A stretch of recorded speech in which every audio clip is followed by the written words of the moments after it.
What is going on, y'all? Welcome to Joel Friday TV. I am Joel Friday.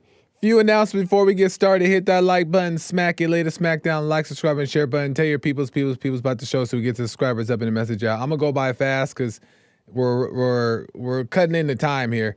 As you guys know, we are a talk show. We are live Monday through Thursday at 11 a.m. Pacific time, and at any point during the show, you can call in 888-775-3773, 888-775-3773. And if for whatever reason you can't call in, but you still have a question or comment, or you want to support the show, you can go to buymeacoffee.com/Joel Friday TV, or go directly to the YouTube super chat box. Hit your super chat button there. I'll read your question or comments live on air. We are live on YouTube, Instagram, Facebook, and Punchy.tv. So make sure you guys support, hop in the comment section, and do all that good stuff.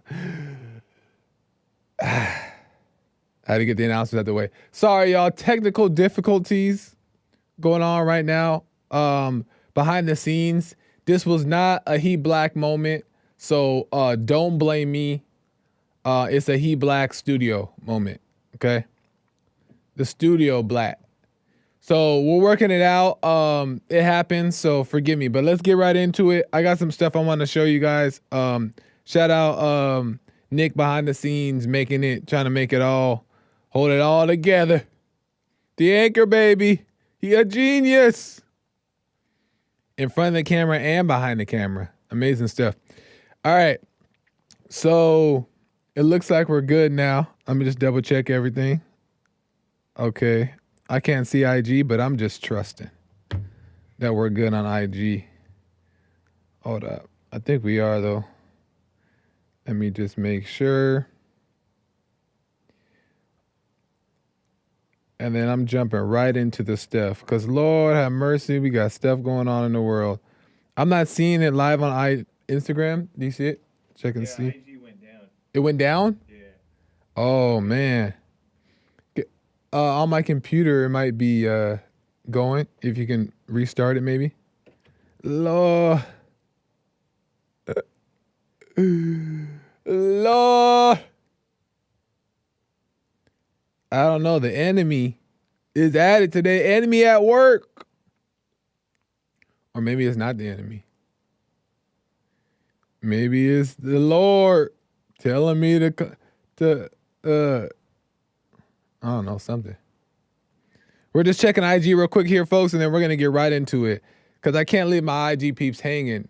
IG they got some loyal folks on there. And if I just let it go, it ain't right. It ain't right. So we got to get IG right. Hold on. Let me make sure everything is squared away here. But what's up, YouTube chat and Facebook? I believe Facebook is up right now and Punchy.tv. What's going on, y'all? How are you guys doing? How you feeling? What's going on? As I'm waiting for Instagram to go up, if it's going to go up, let me just go over this Buy Me a Coffee really quick that came in this morning that I want to read. Great question. Is while we're waiting for Instagram chat to do its thing, let me read this. So this is from Josh from Georgia with the donut. Right on, Josh. Josh says, your show yesterday with that Breakfast Club interview with Laura Trump made it clear to me the real issue with race mixing. He says it triggers judgment in people and encourages division and tribalism, which leads to war and destruction.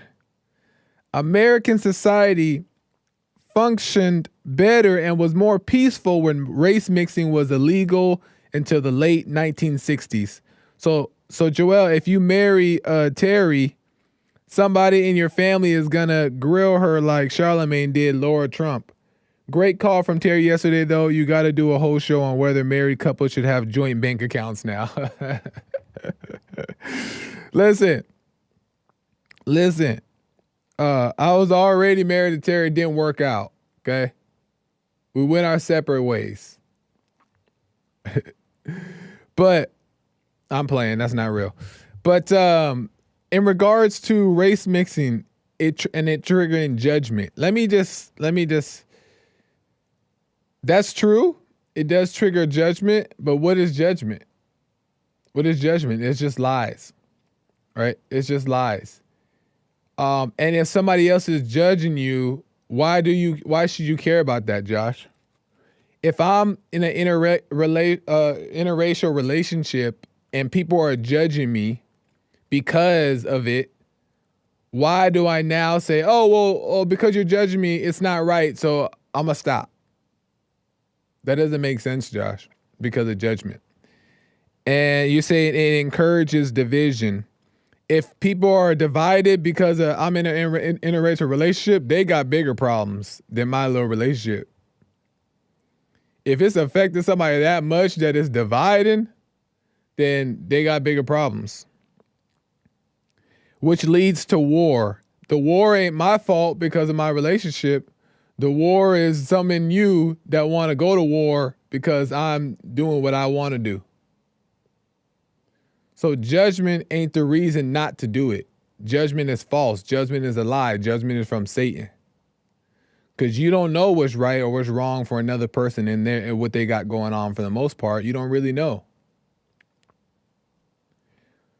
So judgment is a reason why you should tell them to give them the finger. And he said America society functioned better and was more peaceful when race mixing was illegal until the 1980s. And that could be true. That could be true. And I do want to give credence to what you're saying in this sense, though, Josh, is that when we do these things that seem abnormal to people, it does create challenges, for sure. You're right about that. It does create challenges, right? And obstacles that may make it more complicated for your relationship to work. But it doesn't necessarily mean that you should break it off. Like, for example, like I said, there's different things that come about in that God decides to do that another person may not know. And that's why it plays into Jesse's biblical question today, in my opinion, this week, is why do you care about the opinions of others? Something like that. I'm saying it wrong. But why do you care about the opinions of others? Right? Why? Why do we care? And I realize why I care, or have cared and still care at a certain extent, to, when I'm in the thought thinking, is because we're worried about how we're going to feel about that, right? How people's judgment or criticism or whatever is going to make us feel, right? We're going to feel rejected. We're not going to feel accepted. We're not going to feel loved. We're going to feel hated. And nobody wants to feel that, right? But we shouldn't be worried about how we're going to feel about it. If you're doing what's right and what you believe to be right, then stand firm in that. Stand on business. And that way, that is you're learning to walk alone. You're learning to stand alone and not follow the crowd. And eventually people will start doing the same. They're like, oh wow, I don't agree, but I respect that he, stands on what he believes in. He doesn't just give in. So it does create more challenges, but that doesn't mean that that's a reason to break up. Those challenges only make you stronger. They make you stronger if it's the right situation that you're in, right? So, nice try, Josh from Georgia, but nope. Nah, Josh is cool. But anyway, I'm seeing ones in chat. What does ones mean? How's Instagram? Are we up on Instagram or no? Oh, we are back on IG. Are we? Are we? We're back on IG. Amazing stuff. Shout out to the crew out there working it out. We are back on IG. All right.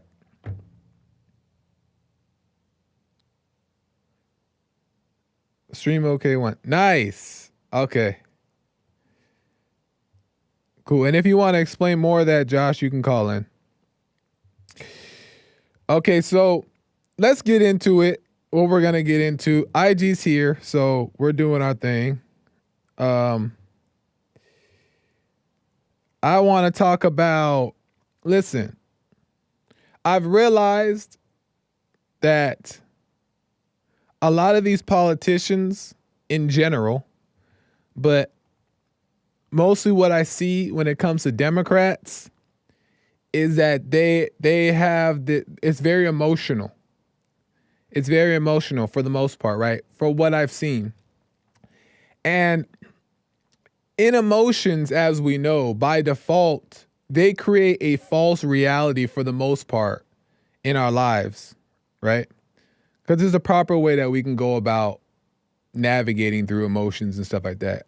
But emotions in itself, by nature, are blinding. They blind you, right? And the Democrats operate heavily out of emotions. And in that, they have this, like, it seems to me, this is just my opinion, blind acceptance to things, right? This blind version of love, this like shallow version of love and what love means, right? And togetherness and unity, like this shallow version of it that ends up destructive. But on the surface of it, it seems like it's right. It seems like it's hallelujah, praise Jesus. But it's destructive because it's backwards, and that's what emotions do. They set you up. So what I want to play is this was played on the JLP show this morning, Jesse Lee Peterson show. And I wanted to replay it, but also give my take on it and what I think about all this stuff that's going on, right? This is from News Nation. 2,000 plus migrants are en route to the United States of America to seek asylum before the election. Here we go. Happening right now, cities along the southern border are bracing for a massive migrant caravan making its way through Mexico. 2,000 migrants who crossed into southern Mexico on Sunday say time is of the essence, saying they're afraid of asylum changes under a new president come January, worried that this is their last chance to get into the country. News Nation's Jorge Ventura has the latest from San Antonio this morning. Jorge, I'm curious how these cities are now preparing for another new migrant surge. Good morning, Mark. Yeah, so this caravan is around 2,000 migrants. It's on its way north right now to the U.S.-Mexico border.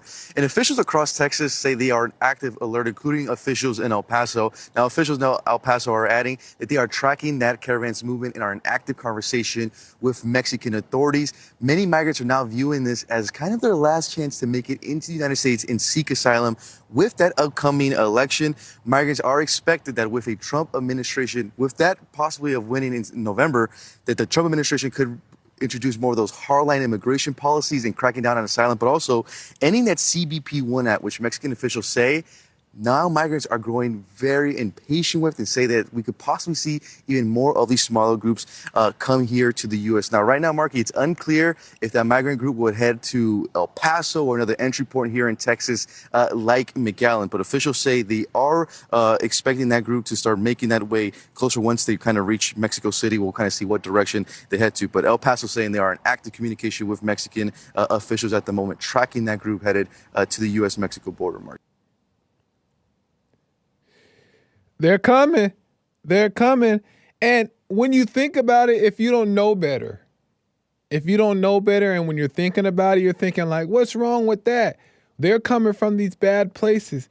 We have so much to offer here in the United States. We have room. Let's be nice. Let's be kind. But it reminds me of the exact situation, exact example that families deal with on like amongst relatives or friends in their own home. Where I'll give you an example. I had a family member that used to live with my family when I was younger, and this family member was my mom's sister, right? And so my aunt, she passed away now. She gone. She was really heavily into alcohol, right? Really into alcohol, and she could never really get her life right. She was that way for 40 plus years, and she would always be kind of a problem, right? When she was decent, she was okay to be around, but for the most part, she always caused these kind of problems. So sometimes she would come and live with us, and it wouldn't last long because she would get into her ways, right? And she would start acting up, and she would cause problems at the house, so we would have to kick her out. But her daughter, one of the daughters, no, not her daughter, sorry. Another family member, right, who she was close with, would get mad when we would put her back on the street. Like, well, how dare you put her on the street? That's so mean. That's not right. Why would you put her on the street? That's your family member. You should love her, da da da. So we're like, well, then guess what? If you feel that way, you go take her, right? So we sent my aunt off with the other family member. And the other family member was had her for 2 weeks, maybe 3 weeks tops. And then they called back. My mom was like, look, I understand why he didn't want her in here. There's a mess. She acting up because people who are not willing to help themselves will tear you down, will destroy your family because it's negativity that they're not even working on. It's evil that they're not even working on, and they're okay with imposing themselves on you because they want to get what they want, free food, free this stuff. So just because they're have no money or just because they have no place to stay doesn't mean that they're down on their luck. Doesn't mean that they're down on their luck. Because some of these people ain't trying to be better. Like my aunt, she wasn't trying to be better. She died that way. She died that exact way. Didn't change, nothing changed. I don't know if she repented before she left, but nothing changed. That was her lifestyle. My whole life was seeing her like that. And nobody can deal with her. And she didn't even want to deal with herself. So you got to let those people go be alone by themselves. Leave them alone. Suffer. Because they'll come in and cause destruction for your life. And that's the same thing that these Democrats do with illegals, these immigrants. And I'm not saying that every single last one of them have no good intentions to do right, but why are they breaking the law? You know what I mean? Why are they breaking the law to get here? And the Democrats look at that in the same way as they look at my family member looked at my aunt. How dare you not let them in? That's not right. That's not nice. That's not Jesus. That's not love. That's not the right thing. Let them in. And meanwhile, that's exactly what Satan wants, because guess what?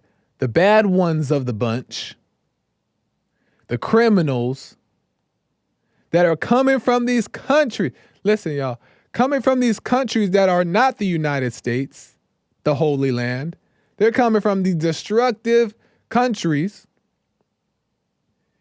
that don't have the same rules and morals that the United States have. They're coming from there and they're bringing that. Gang members, all of them. So what does that mean? That they're coming to the inner cities, the cheap places to live, so they can get, and guess what?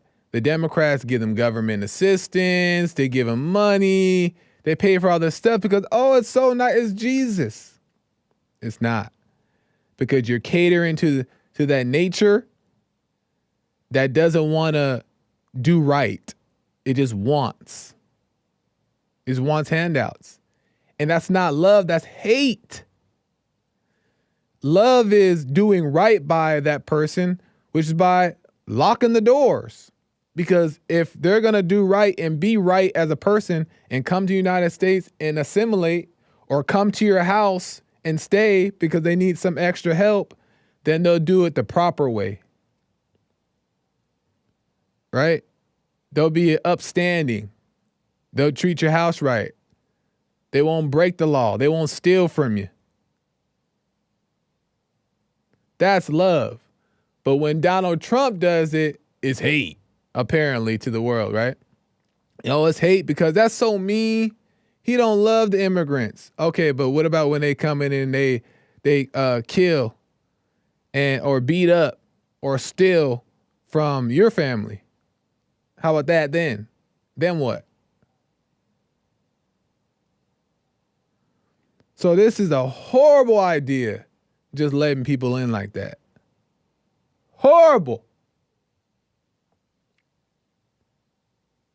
And it has nothing to do with politics. It has nothing to do with trying to be for Trump. It has nothing to do with trying to be a Republican or a Democrat. This is just common sense. And that's why black people in the inner cities who vote Democrat by default their whole lives, are taught to vote Democrat, are, especially the men, are starting now to be like, hold up, You saw it on Punchy TV. We played a clip. The black guys in inner cities were like, These illegal immigrants taking all the money, taking all the jobs, They committing crime.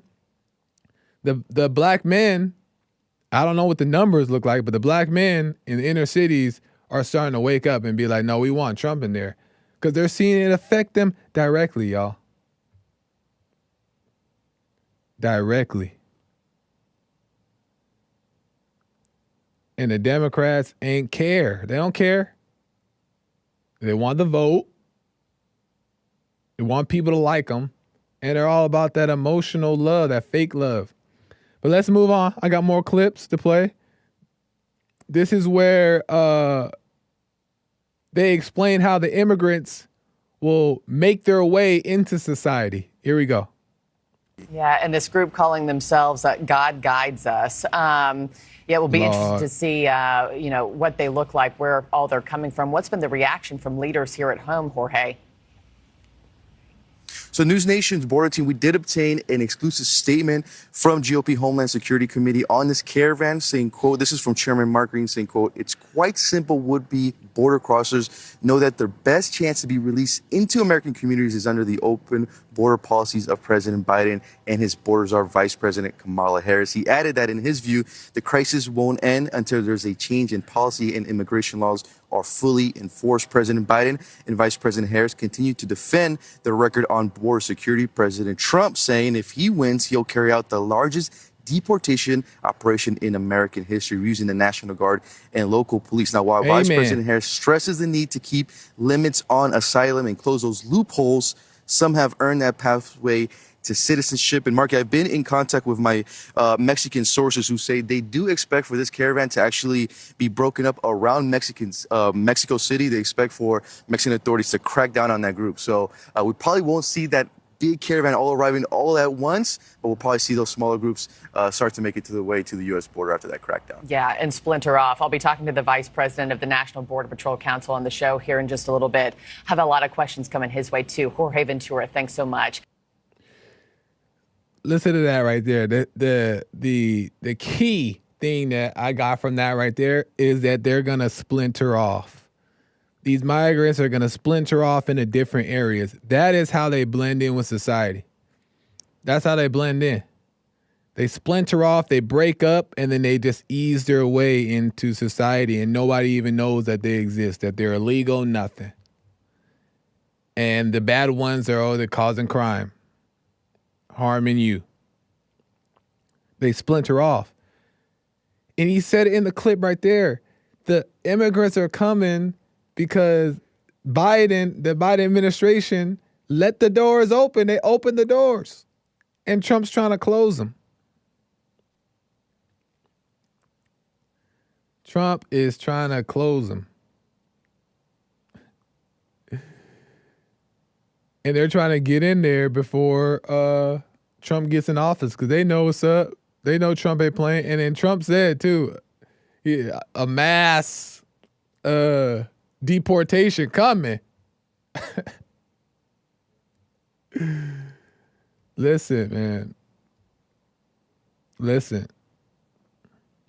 I know there are some people who are decent that are trying to seek asylum. Listen, I'm not going to deny that that's not the case. But as a whole, that's not the case. It's not the case. So it's a mess. And Kamala is for all this. Kamala wants all this stuff to happen. Kamala wants them in, even though in her rally, she's saying that we're going to get tighter on the border. That's a lie. She was the border czar.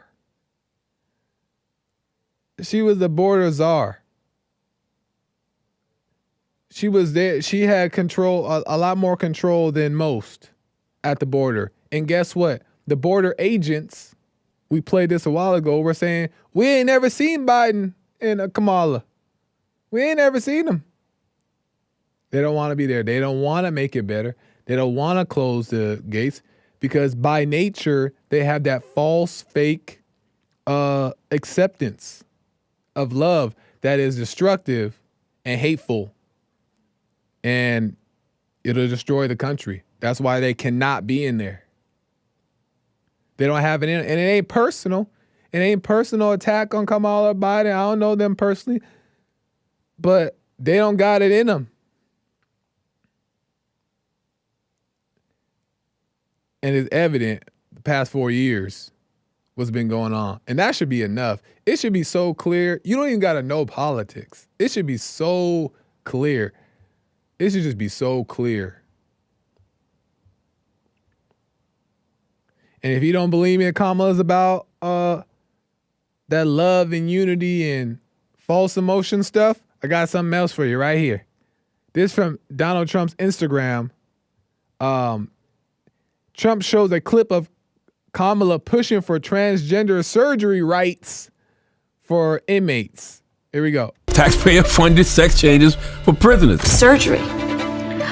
For prisoners. For prisoners. Every transgender inmate in the prison system would have access. Hell no, I don't want my taxpayer dollars going to that. Kamala supports transgender sex changes in jail with our money. Kamala even supports letting biological men compete against our girls in their sports. Kamala is for they, them. President Trump is for you. I'm Donald J. Trump, and I approve this message. Isn't that crazy? That's what Kamala is about. There is an acceptance where you don't hate people, where you don't treat them or judge them differently because they're into things that we're not into. There's an acceptance and a kindness, that respect that you show to people, but that doesn't mean accept their lifestyle and skip down the street with them and say love is love and all that stuff. Doesn't mean that. You have the right to go do what you want to do. It ain't got nothing to do with me. But this is too far, taking a joke too far. Kamala also went into the RuPaul's drag race and then was like sitting down there with them talking about like, we got to do this. And that's what I'm saying. Like, it's just this blind acceptance, this like shallow way of loving all people that is not good. Because that's not the way God approaches all people. God loves all, but he deals with all too. He'll let you go do what you want to do, right? He'll let you do what you want to do. But if you reject him, he rejects you. Don't get that twisted. Don't get it twisted. You reject God, he rejects you. It don't mean he hates you. But if you reject him, he'll reject you. That's just how it goes. But the Democrats don't understand that part. I don't know about all of them. But for the most part, from what I'm seeing, is they believe in that love to where it's like, it's okay. It's all right. We love you. That ain't love. So, listen. Vote for who you want to vote for. And I know most of the people, the viewers, are not gonna, they know what's up. But I'm talking to the viewers that don't know what's up. Do what you want. And it ain't no pressure to try to vote for Trump either. What the? I don't care. Vote for whoever you want. I know people who I'm cool with who vote, who have voted for Kamala and all that stuff.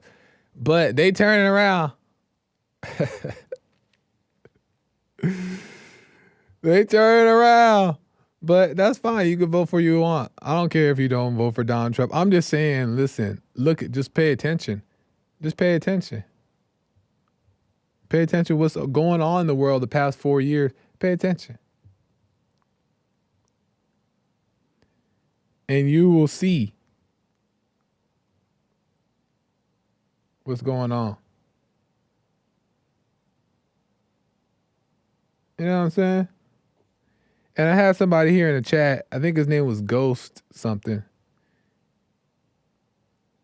And he was talking some mess.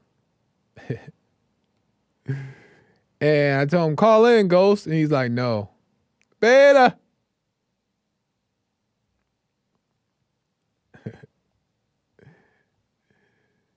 I forgot what he said, but call in. You disagree? Call in. And we talk about it. So, anyways, let me check the super chats here. Lord have mercy.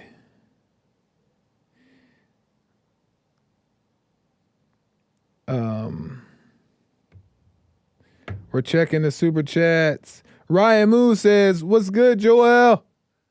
What's up, Ryan? Ryan, a friend of Bonds. Right on, Ryan. All is well. Let me check this other thing here. Oh. Let's see. Amazing stuff. I also have some other stuff I wanted to give you guys.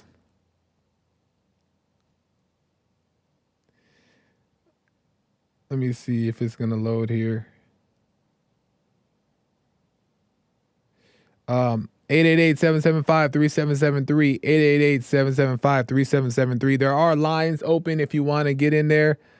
I got 15 minutes left. If you want to get in there and talk about the subject at hand, I'll get to you. If not, I'm moving on. I'm getting to other stuff. So call in if you got something to say. If not, I'm moving. So anyway, I was online. I was online just scrolling and listening to this young woman talk about lust, right? And she seemed like a Christian. And she hopped in and was like, just talking about men of God. They gotta turn their lives around, and Satan's coming for you, and all this stuff. And I thought it was interesting. And she made some points that I wanted to touch on, because it's very, very like, not that she was making some decent points, but it's what we're used to hearing from the average church. But I wanted to play some clips. So this is from a girl named, and it has a lot of views on this clip. A girl named Adara's Altar. Maybe Adara. I don't know. Adara's Altar. Uh-oh. Before I get to that, hold on one second here.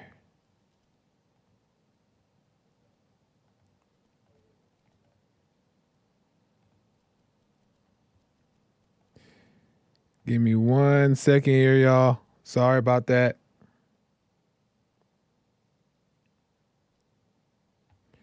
We're working on it.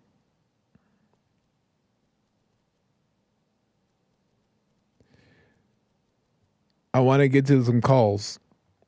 We'll save that. We'll save Adara's little altar for another time. I want to get some calls on the topic at hand. That's more important to me right now. So we'll save Adara's little altar for another day. But she was nice. Let me go to Kyle out of Massachusetts. Kyle, welcome to the show. You're on the air. How's it going, Joel? I just want to say I bumped into a homeless guy the other day, and he said, if you don't like Joel's stream, you're going right to jail, just like that's all the right. migrants. You better like the stream or you're going to jail. You and your parents. I just want to put some consolation in the hearts of the viewers. All these, I worked with one Texan at a Longhorn Steakhouse I'm not going to disclose the location. One of the scariest guys I've ever met. He was laughing about seeing a murder in Rhode Island and having to come back up while he was training me and my buddy.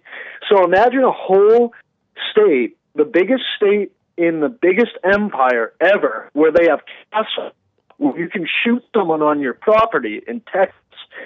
So these guys walking in there, I wouldn't want to be them right now. Oh, because going to Texas, knowing that they have these rights. It's the scariest people in the world, really, Texans, other than like Russians. But they all, yeah, it's. You know, that's interesting because I have friends that live in Texas, and they tell me that when they walk around their supermarket, people are strapped on their hip. You can conceal carry. So they have their guns out and ready to go. And I love that. I love it too. I've never been a gun owner. I live in the bluest state in the world. It's disgusting. New Hampshire is a great state, but yeah, Massachusetts is like the bluest state, and Texas, only the second biggest state, if not the biggest state, but it's like the scariest guys. And they have castle law, I think. I might have that wrong, but yeah, if you walk 1 inch on someone's property, you can kill them legally in Texas. If you walk 1 inch on somebody's property, I love that. They need that everywhere because I think it's kind of. I mean, personally, I think it's kind of like insane. But you think it's too far? In what way? Explain. I appreciate it. I appreciate it. I appreciate it, and I've never been down. I get it. I've never owned a gun, so like I don't, and I've never had like huge acreage and like a huge. But anyways, all I'm saying is like, wouldn't want to be one of those. Exactly. And weather the storm, guys. Much love. Thank you. Like the stream. Thanks, right on. Bill. I appreciate it, Kyle. Thanks. Good point. Call me again. Amazing stuff. Listen, I love that about Texas.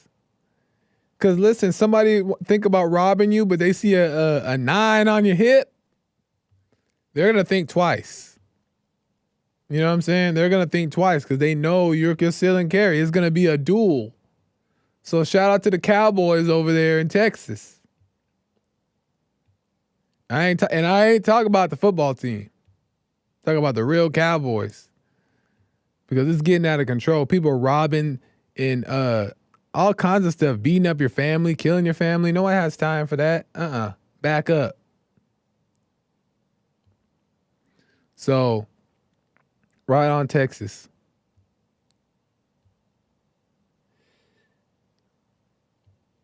Let me move on. Justin out of California. Justin, welcome to the show. You're on the air.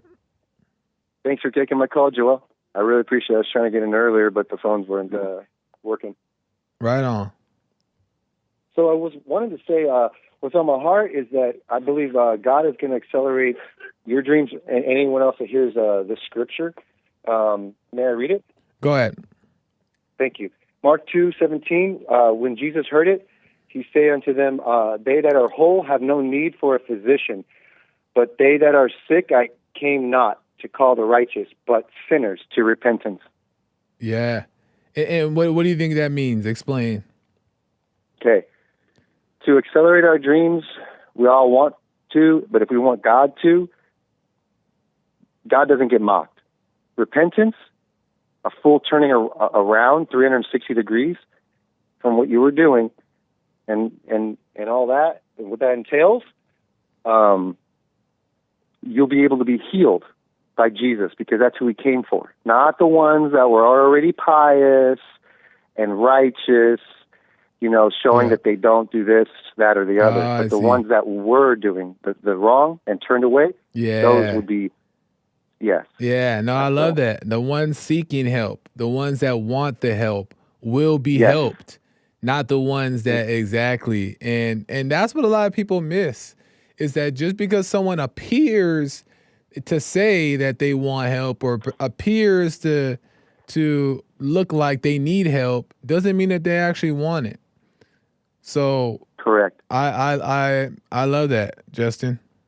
Yeah, pick up our mat and turn away from whatever that was ailing us, and we will be healed, because that's who Jesus is more like than anything, is a healer. And we got our chance, and if people want to think about the end and some type of a fiery God coming down to punish people, they can think that, but the real message of Jesus is that, not so much the vision that John had in Revelation about the end of the world or something.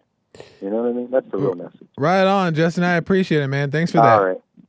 All right. Thank you. Have a good one. One last thing I want to leave you guys with is that not the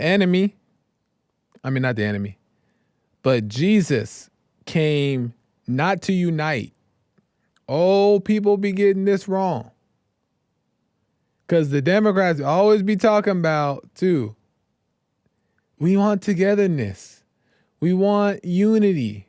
We want all the right words to say, but that's not what Jesus came for. And I'm not saying Jesus came for people to fight and hate each other. That's not what I'm saying. Hear me out. Jesus came to divide good from evil. That's what he came to do. He came to divide good from evil. Good from evil within families, good from evil within friends, relationships. He came to divide. He did not come to unite families. Because can't be united with evil. He came to divide. So when people say, we all want all this stuff, and they preach it, and they love to say unity and togetherness, red flag. Because 9 times out of 10, when they're saying that, they lying, or they don't know what it means. They don't know what that really means. You ain't supposed to be breaking bread with everybody. Don't mean you can't respect them. Don't mean you can't say hi, hello. Give them a little dap. But it don't mean you got to break bread, hold hands, and skip down the street with them. No. Bad idea. Jesus didn't come to unite. He came to divide. Really quick, let me go to Ashley out of Texas. Ashley, welcome to the show. You're on the air. Hi, Joel. How are you? All is well, Ashley. How are you? Doing well. Right on. I just want to add a little comment to the guy that called about us in Texas. Yeah. This is a don't mess around or you'll find out type of state. That's right. That's just the kind of people we are. We stand firm in our values, and and we don't back down. We stand up for our truth. That's and right. So that's why Texas is a lot different than most of the other states. And I hope it stays that way. Yes, me too. Me too. God willing and the creek don't rise, it's going to stay that way That's for right. sure. Right on. So, Joel, I have called in to Jesse this week about this spirit of judgment that we carry within ourselves, and then we start to think that these other people are judging us when essentially it's us that's doing this judgment. Yeah. And so I've taken a really good look at myself, and I've taken it to the Lord in prayer, and I'm working on it. My question for you is, because you just spoke about not breaking bread with everybody. Yeah. So if there is, this particular church that I'm involved in, recognizing my own judgment is one thing, but if overall how do I want to say that? The spirit that they operate from feels almost self-righteous. Yeah. There's a self-righteousness that I've noticed in this particular congregation. Yeah. So in noticing that, am I judging, or am I just seeing this observation and saying this is not something I want to be a part of? That's a good question. You know, what's interesting about that is, well, for one, you're seeing, and that's not of judgment. You can see that something's off here, but what you have to watch out for is it can turn into, are you looking down on them, or are you despising them? What I recognized in myself was like, well, I feel like these people are prideful, and I feel like they're judging me because I haven't reached what they consider, I guess, to be a good standard. Right. But then I was like, well, I'm judging them for judging me. Right. Makes sense. But go ahead, finish your point. So I can correct me and I can correct my heart, but I can't change them. Right. And that still doesn't change the environment that it produces. Right. They'll stay that way. But what is it? How does it bother you? How does it affect you? How's it affecting you? Oh, it affects me severely. And why? I still trip on how other people perceive me, which I'm working on that. That's a biblical question this week. If we need other people's approval. So I recognize that there is a part of me that seeks others' approval. And because I don't feel like I'm getting their approval, I'm ready to just throw my hands up. And what do you mean by throw your hands up? Like throw your hands up like a Texan? Or throw your hands up? Like, riding a bull. No, just kidding. No, just kidding. I don't feel comfortable in that environment. And so I'm trying to figure out if it's my own uncomfortableness or if it's something that I actually recognize. If it's your own uncomfortableness. Because I feel like they don't approve of me. Or is it that they actually have this spirit of self-righteous pride and I don't want to be around it? Well, either way, if either one is true, it's a good reason not to be around it. Because if they're judging you, you shouldn't be around it for not being wherever they think you should be. I should be. Yeah, then that's improper too. They shouldn't be judging you. They should be accepting you regardless. And they shouldn't be imposing nothing on you if you just can't see it. Let's just say they're right? And they see something you don't. And they are imposing it on you and making you feel a certain way about it. You don't want to be around that either because that's not love. You know what I mean? That's not how to go about it. I almost feel like condemnation from them. I'm not familiar with this type of religion, and so I to their standard, you're not supposed to smoke and you're not supposed to watch TV and you're supposed to dress a certain way and all of these things. And so I feel condemned because that's good. You know, I still have strongholds, as they call it. I would say leave. In my opinion, you do what you see as best, but I would say leave, because that type of stuff can, you know, a lot of these churches preach that, and they make people feel, and they may not intentionally be trying to do this, but they make people feel bad for their behavior, when ultimately we can't change ourselves. This is why we repent and we let go and give it to God. God has to do that. So you can't convict somebody that doesn't have the tools to change it. You just got to let people be, leave people be. And if they want the message, then they'll get it. But you're not supposed to make people feel bad for doing the things that they're doing. So if that's what's happening, I would get away from there, because you want to understand the whole point of this stuff is to make sense of what's going on within, to look within.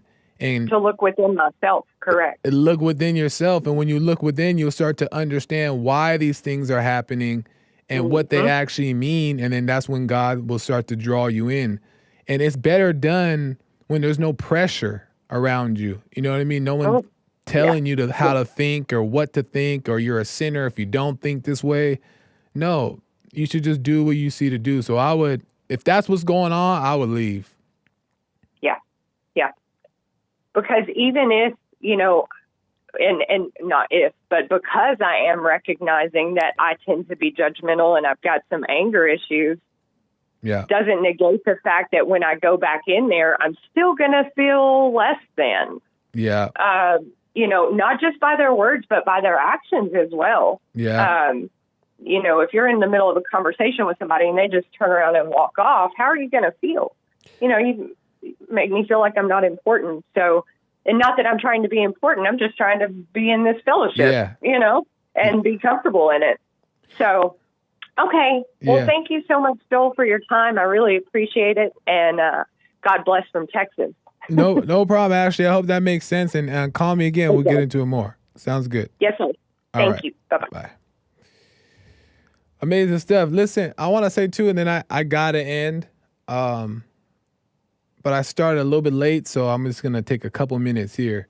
I just want to say really quick is that all this pressure that comes from the church and the Bible and all this stuff, you don't have to do it. That's another misconception. You do not have to go. You do not have to read the Bible to be a better person. You do not have to go to church to be a better person. If you want some fellowship, you want some advice, some good conversation, then that's fine. You can go. But that's not the standard of being a Christian. You can get all you need by looking within, right? And that's not to say look within and never leave your house. But the point is that the church and the Bible are not the answer. The spirit within is the answer. Once you start to recognize that stuff, then church and the Bible and all that stuff become secondary. And not even necessarily secondary. You just go when you want to, or you go when you feel the need to. But you're okay when you start looking within. The answers are all there. You're still learning. You're still getting the message. You're still growing. You're still overcoming. And the pastor or the Bible didn't tell you. God told you from within. That's what we want to go to. We don't always want to run to somebody all the time. It's okay to, if you need some help or some advice, there's nothing wrong with that. But you also want to not neglect going directly to God. God, look, I'm going through it right now, Lord. Help me. I don't know where to go. I'm confused. I'm lost. I don't know if I should do this. I don't know if I should do that. Tell me what to do. He'll tell you. Asking you shall receive. I do it in my life all the time, daily. What do you want me to do, Lord? And he'll provide the answer. Go to him directly. That's how you learn to start recognizing his voice. And then you just start making decisions. Meaning just do things. Find out. And then reflect on it and be like, oh, did that work? Oh, okay, well then that means my intuition on that was correct. Oh, that didn't work? Oh, okay, I know that was my feelings. My feelings told me to do that. You just pay attention, you start to realize and recognize what is working and what is the Spirit of God. God's voice within. And you learn how to recognize that more and more and more and more and more. And then you start just being led by it. And you start standing on your own, having your own mind, having your own opinions, and not copying nobody else, not trying to be like nobody else, not putting nobody else on a pedestal. You just start living your own life and being your own person and knowing who you are. That's just how it goes. That's how it works. Go directly to him. God, that is. All right, y'all, I got to end. Callers, it's just a little bit late, but I appreciate you calling me. Call me tomorrow, and we'll get into it some more. Amazing stuff. Shout out to the crew behind the scenes, just trying to make it all work out with these technical difficulties on the Hake Report and on my show today. Lord have mercy.